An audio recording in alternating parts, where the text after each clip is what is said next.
આજ તો એક કપડાનું ગિફ્ટ આવ્યું હતું એટલે આપણે તરત ટ્રાય કરીને જોઈ લીધા હતા.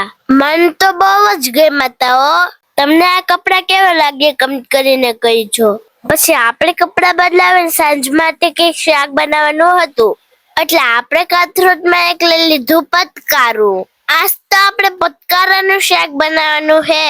પતકારાનું શાક કેને ભાવે ને કેને ખાધું કમેન્ટ કરીને કહેજો તો ખરા.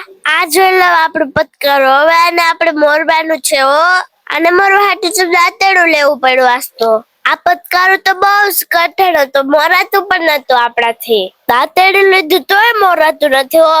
પછી તો માન કરીને બે કટકા થતા હો ભાઈ. હવે આપણે આને કાપી તો લીધું, મોરવાનું અઘરું પડશે હો. પછી તો થોડુંક મમ્મીએ મોરી નાખ્યું હતું, થોડુંક મેં મોરી નાખ્યું હતું. ગમે એમ આપણે શાક બનાવું તો પછી કામ છે. પછી આપણે પતકારું મોરી પ્રયામ કર્યું રસોડા બાજુ. બધીની પહેલા આપણે તો ખાંડડીમાં લહણ ખાંડી લઈએ હાલો. પછી તળિયો મૂકી દીધો ચૂલા ઉપર ને એમાં થોડુંક તેલ નાખી દીધું. તેલ થઈને ત્યાં આપણે લહણ ખાંડી નાખીએ. પછી તેલ થયું ને એટલે આપણે સીધું નાખી દીધું જીરું ને ખાંડી ગયેલું લહણ પણ નાખી દીધું. જીરીક વાર પાકવા દીધું ને પછી એમાં પતકારું પણ નાખી દીધું. પછી આપણે પતકારું મસાલાનું હલાવી લીધું. મસાલું ઘડીક હલાવીને થાળી ઢાંકી દીધી. ઘડીક રહેવા દે ને એટલે મસાલું પાકી જાય. પછી ઘડીક રહીને આપણે જોયું હતું ને ત્યાં આપણું પતકારું મસાલું પાકી ગયું હતું.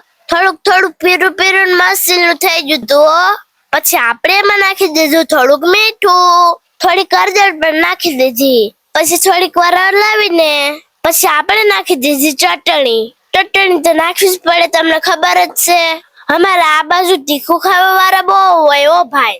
તીખું વિના જરાય નો હાલે ઓ ભાઈ. પછી તો કામ આપણે મસ્ત શાક ને હલાવી લીધું હતું. હવે શાક નું લુક આવતું તો એક નંબર રાતું ચોર જવું. પછી થોડીક વાર પાકવા દીધું હતું ને આપણું શાક એક નંબર બની ગયું હતું. પછી તો મોહતા લઈને ઉતારી લીધું હતું ને થોડોક માથેથી નાખી દીધો ગરમ મસાલો.